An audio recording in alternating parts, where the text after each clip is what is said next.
right, so we're halfway through the 2020 NFL season at week 8, so there's never too early of a time to start thinking about the next draft. So today we're doing version 1, full 32 picks, first round NFL mock draft for the 2021 NFL draft. This is the board. The order is from tankathon.com. It seems to be the one that's most widely referred to and publicly used. So as opposed to going with reverse order odds from Vegas or something that's likely not going to happen, even though this is probably going to change, I think Tankathon is a pretty good baseline, if you will, for the order of the draft so far. So for right now, this is how it is. Remember, it's still October. This is version 1. This is absolutely going to change. Some of these teams are going to fluctuate up and down the draft board as they accidentally stumble into wins or win more games than they should. So this is just the beginning. This is probably way too early. Halloween edition, version 1, whatever you want to call it. Probably won't do another one of these until January. But these are always fun to make.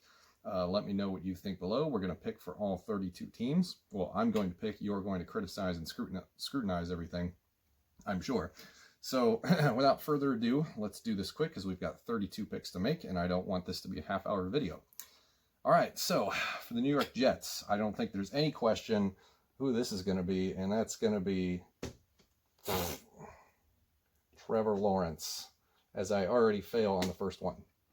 The Jets will move on from Sam Darnold, no questions asked. If you're in the position to get the next quarterback of the future, as highly touted as Trevor Lawrence has been, we've sort of just given him this sort of standing ever since his freshman season. Things could change. You know, there's going to be one of those days where somebody puts out a mock draft where Trevor Lawrence isn't first overall. I'm not going to do that, but I'm sure somebody will. But I think that one right now is pretty set in stone. The Jets have no wins. I don't foresee them accidentally winning more than one. I've been saying since the beginning of the season that this is the worst roster in football, and it continues to be. At number 2, I think a lot of people are overlooking the fact that Daniel Jones is a turnover machine, and I understand that Dave Gettleman fell in love with him at the Combine, Senior Bowl, whichever one it was. And but I think we need to better admit when we make mistakes, and Dave Gettleman's going to do that when he takes Justin Fields with the number 2 overall pick, quarterback, Ohio State. Probably one of the better passers that I've seen come out of Ohio State. Now, there is this lineage of quarterbacks from Ohio State that fail to make it at the professional level. We've already mentioned that, you know, the most recent one being Dwayne Haskins. And then you go through the list: Braxton Miller, Terrell Pryor, Troy Smith, just to name a few. JT Barrett never really got a shot in the league, I don't think. And then you've got the other guys like Todd Beckman and Bowserman, I think is what his name was. So Ohio State's not really a quarterback school. They don't really pump them out. They pump out really good college quarterbacks, but not really good professional quarterbacks. But I think Justin Fields is probably still going to make a big-time splash in the Heisman candidate race and maybe even walk away with the trophy and the number 2 overall pick in the draft. Next, we've got the Jacksonville Jaguars. As much as I love Minshew Mania, I think that was a flash in the pan. He's just so limited athletically for what this team really needs him to be. They've got good weapons around him with DJ Chark and a few others. So I'm going to say that they're going to have to move on from him. And that is going to open up the door for Trey Lance from North Dakota State to take over at quarterback for the Jacksonville Jaguars with the 3rd overall pick. I like Trey Lance. The problem is going to be the inexperience. 17 games at the FCS level. That's concerning. So he probably will end up falling down this draft board the closer we get to April. I have him here right now because these 3 teams are in a position where they badly need quarterbacks. So I don't think that any of them are going to pass up that opportunity at this stage in the game. Next, we have the Atlanta Falcons, who have all sorts of problems on defense. I think the Matt Ryan rumblings about moving on from him are far-sighted. Probably it would be a mistake to do that. Yes, he's getting up there in age, but at the same time, these guys aren't very easily replaceable, as we can tell by the teams that are consistently finding themselves in a need for one. So I think Julio Jones, Matt Ryan stay. Whoever is the next coach is going to inherit a pretty high draft pick, and I think they should spend it on defense. I'm going to go with Gregory Rousseau, the edge rusher from Miami, to give Grady Jarrett some much-needed help on the defensive line. Miami Dolphins come in with the 5th pick. This should belong to the Houston Texans, but thanks to the wheeling and dealing of one Bill O'Brien, they don't have it anymore. So the Texans find themselves without a first-round pick. The Dolphins find themselves with a luxury of 2 first-round picks. They had 3 last year. And I think with this pick, they have the quarterback. They don't need a left tackle because their quarterback is left-handed, so your right tackle is your left tackle now. They have some pretty good defensive players. Noah Igbenogany, Xavier Howard, who there were some trade rumors about him, but those are coming up false. So I say go, get your quarterback a weapon. You got Devontae Parker and Preston Williams. Those guys are fine. Why not Jamar Chase, the best wide receiver in the draft with the 5th overall pick? Yes, he's not playing this year, but at the same time, how can you argue that? I'm sure somebody will. Minnesota Vikings, this sucks. You kind of want one of these top 3 quarterbacks, but with the 6th overall pick, unless you're willing to trade up, I don't think that's going to happen. Just missed out on Jamar Chase, but that's okay. We have a consolation prize. His name's Penei Sewell, the offensive tackle from Oregon. Best offensive tackle in the class, and we badly need one. They're badly going to need one once they move on from Riley Reif this offseason because he is not under contract past 2020. Next, we have the Bengals, who they drafted a lot of linebackers last year, but I think in this position, one more wouldn't hurt, and that is the best linebacker in the draft. So that's going to be Micah Parsons from Penn State. Yes, they did just get 3 linebackers last year in the 2019 draft, but I think Parsons is probably the best one in this draft. And when you're in the position that you're in, where you need a better one, the same idea comes into play. Sunk cost fallacy. Just because you did it last year doesn't mean you can't do it again this year. So, if it's a quarterback, whether it's a corner, center, whatever it is, whatever position, if you drafted it last year, absolutely draft it again. There's no harm in that. Next, we have the Dallas Cowboys, who seem to be falling farther into despair as time goes on. We are now down to Ben DiNucci as their only healthy quarterback, and then Cooper Rush on the practice squad. Not in a position to get one. I still think Dak Prescott returns. If they find themselves up in that area later in the season, then we will discuss the real possibility that Dak Prescott hits free agency and they go get Fields or Trevor Lawrence and get back to a rookie contract.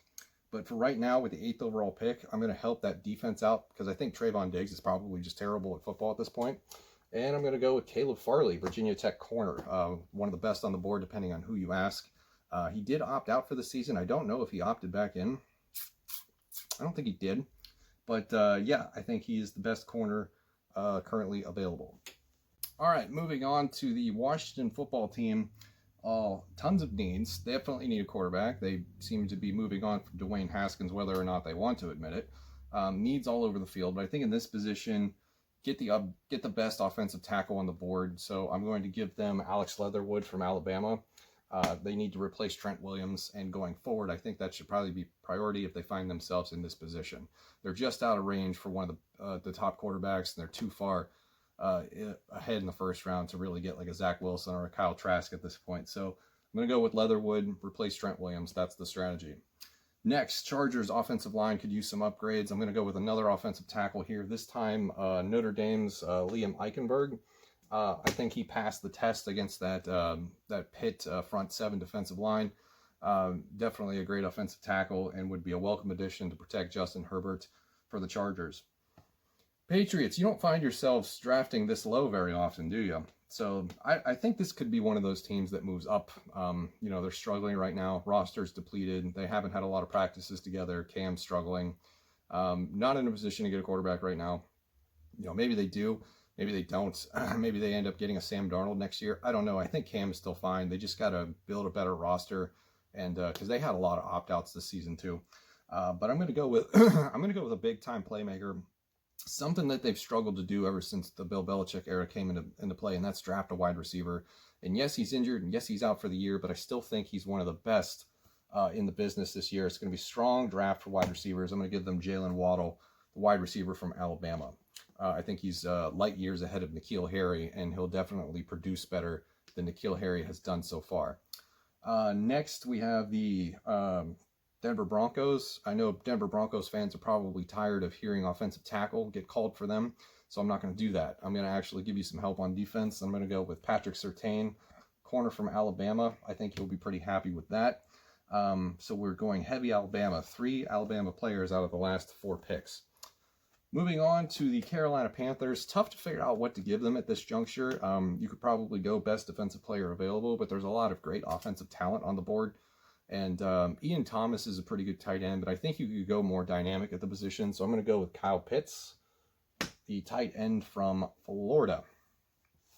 Next, we have Miami Dolphins. Remember, that first pick in pick number 5 with Jamar Chase was a luxury pick. This time around, I think you got to go, more in the trenches, if you will. So I'm going to go with another offensive tackle for them again. Yes, they got one in the first round last year, but that kind of felt like, we might as well just do it because, we need one.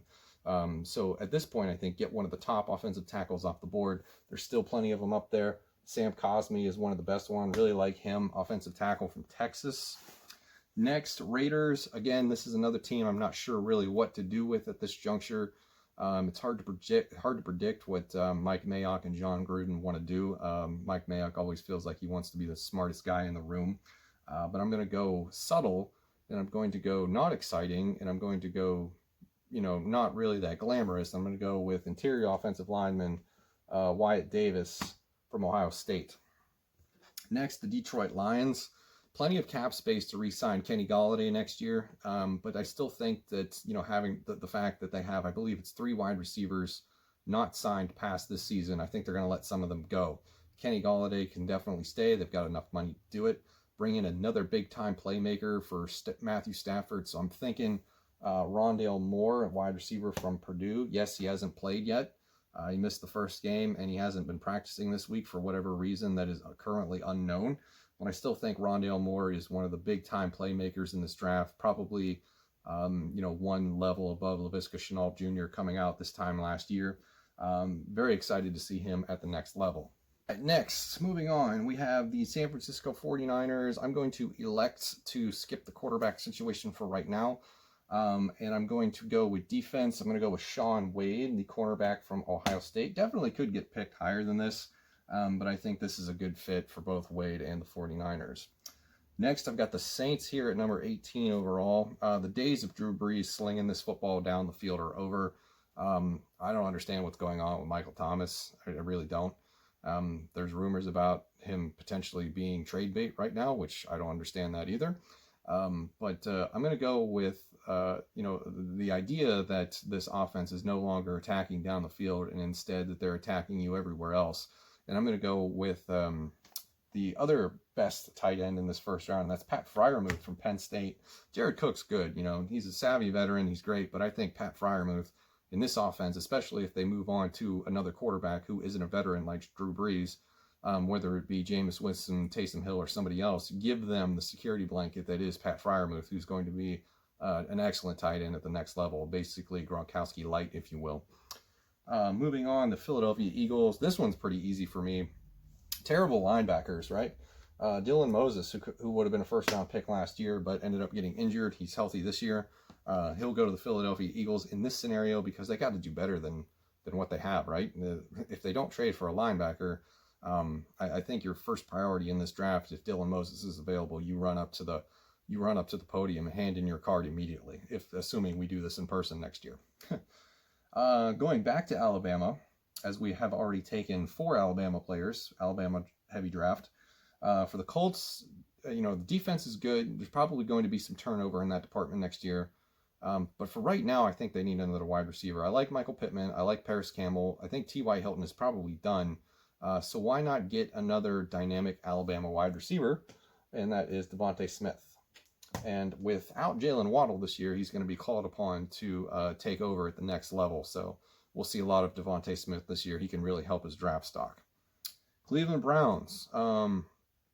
There's rumblings about Baker Mayfield not being the guy, but at this position, you're not in any sort of opportunity to really break in a new quarterback. So I'm going to skip that.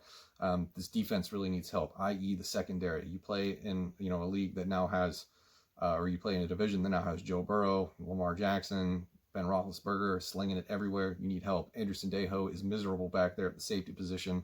So I'm going to go with Paris Ford, the safety from Pittsburgh. A lot of good safeties this year, and he's my favorite. Tampa Bay Buccaneers, I don't think you're picking at 22. When all is said and done, you're probably picking somewhere over here in this second to last column or even this last column here. But for the time being, I'm going to stick with defense. Bucs fans have criticized me in the past about the picks that I've given them. I remember the running back selection earlier in the spring when I said, I forget who it was, what I gave them. I think it was one of the top 3 running backs in the second round, and then they ended up getting Keyshawn Johnson in real life. So I know a little bit, but no, I'm kidding. But for this one, I'm going to go with Kwity Paye, edge rusher from Michigan. Definitely could go higher than this. I think he's going to have a really good season. That Michigan team is a lot better than I think is advertised, as we saw against Minnesota in their away opener on Saturday night. Moving on to Jacksonville Jaguars at 23 overall, their second pick of the first round. James Robinson, you've been great, but we got to get over this conversation with Divine Ozigbo and Raquel Armstead, who is hospitalized currently. Hopefully, we wish him a speedy recovery. Why not go with the best running back in the draft, who could have been one of the best in the draft last year, and that's Travis Etienne from Clemson. The only running back that I'm going to put in the first round, probably ever. Najee Harris maybe, but I don't really think so. I think if any mock drafts that I do from now until April will probably be with just Travis Etienne as the only running back in the first round. For the Bills, I'm not a fan of Josh Norman anymore. I think he's getting a little long in the tooth. Let's get some impact youth into that secondary. We're going to go with Campbell, cornerback from Georgia, to solidify that defense. Probably could go offensive line here. Maybe even another wide receiver. I don't know. I really like Gabriel Davis, so probably not. So I would definitely go defense in this position. You could even argue edge rusher at this point, maybe like an Aiden Hutchinson. But I really like what Campbell brings to the table, and I think he would be a good replacement over the aging veteran Josh Norman. All right, moving on. We're down to our last 8 picks. For this, we have the Chicago Bears at 25 overall. This is another team that I think is not going to retain this draft position. They're definitely going to be falling down the draft board, in my opinion, after that performance against the Rams on Monday night. 5-2, but they're a fraudulent 5-2. And I don't expect them to keep up their winning ways. They'll definitely fall. The question is just how far. But at this position, I think it's safe to give them a quarterback, late first round. So I'm going to go with Zach Wilson from BYU, who's having a tremendous season. 6-0 BYU. Thrown 16 touchdowns, 1 interception so far this year. Absolutely athletic quarterback who could definitely sneak his way into the first round, and he does so here in this draft. Next, the Cardinals. Again, another team that I'm struggling with at this juncture. Not really sure what to give them. Larry Fitzgerald's going to be moving on, but Christian Kirk looks like he's, attempting to turn the corner and have a breakout season. You could go with another wide receiver like Rashad Bateman. He's still available right now. But I'm going to go with defense for this, and I'm going to give Chandler Jones some help off the edge. And I'm going to go with Aiden Hutchinson from Michigan for the other side. Next, we have the Ravens. And I just mentioned Rashad Bateman, and he's going to go right here. So we're going to give Rashad Bateman to the Ravens. Marquise Brown has been fine, but, I think if you want to take Lamar Jackson's game to the next level, we got to get some legitimate pass catchers here. Because, the spare parts that they have other than Marquise Brown just isn't going to cut it. So I think a legitimate wide receiver one like Rashad Bateman with his skill set could definitely open up the offense. Next, we have the Tennessee Titans. I'm going with a safe defensive pick for the interior defensive line. Jay Tufele from the USC Trojans. The first interior defensive lineman that I've put on the board here, it looks like. Yeah. New York Jets with their second pick of the first round, another luxury pick, if you will. I'm going to go with Jason Owe from Penn State, the edge rusher, because they need to if they retain Quinnen Williams, they got to give him some help. This team has no pass rush whatsoever. And I think he is definitely a guy with, the departure of Yair Gross-Matos this season from Penn State. He can take over in a big way. So we'll see how the rest of the Big Ten season goes. Next, we have the Kansas City Chiefs. Right now, they're using Mike Remmers on the interior offensive line. That's no good. I understand there was opt-outs and injuries, but I think that they would be best to sort of solidify that interior offensive line, and I think the best talent available would be Creed Humphrey from Oklahoma, a kid that I've had my eye on for a number of years. Yes, he's a center, and he's a left-handed center at that, so that's kind of weird, but at the same time, I think Creed Humphrey can transition easily to guard. He's probably more of a guard anyway, and take over where you don't have to have, Mike Remmers playing guard, where surprisingly he's doing fine at for some reason, I don't know. Packers, we're going to go with a guy whose stock is rising a little bit, and that is Northwestern offensive tackle Rashawn Slater. And I think that would be a great asset for the Packers moving forward, whether it is with Aaron Rodgers for another season or two, or when they start to break in Jordan Love. Next, Speaking of quarterbacks, good segue for this last pick for number 32 overall, the Pittsburgh Steelers. Ben Roethlisberger is going to retire at some point, and the future quarterback of this team is not on this roster. Mason Rudolph and whoever else they have, I don't remember who they have. It's that kid from Tennessee that they drafted and then brought back. I forget his name. But either way, irrelevant. The backups are terrible, as we saw last year. So you got to get a quarterback of the future. Stop dancing around the subject and just get it done. Maybe you have to trade up for one. Maybe you go get a Zach Wilson. But in this scenario, I'm not mocking trades. Never really. I'm gonna go with Mac Jones from Alabama and just give another Alabama player a first-round selection. So that is the end of the mock draft. Everything is up here on the board. Hopefully this translates well to the screen. And anything that you want to comment on, absolutely comment and leave a comment below. We'll discuss all the selections, and we'll do another one of these in a few months. So that is it. Thank you for watching. See you in the next one.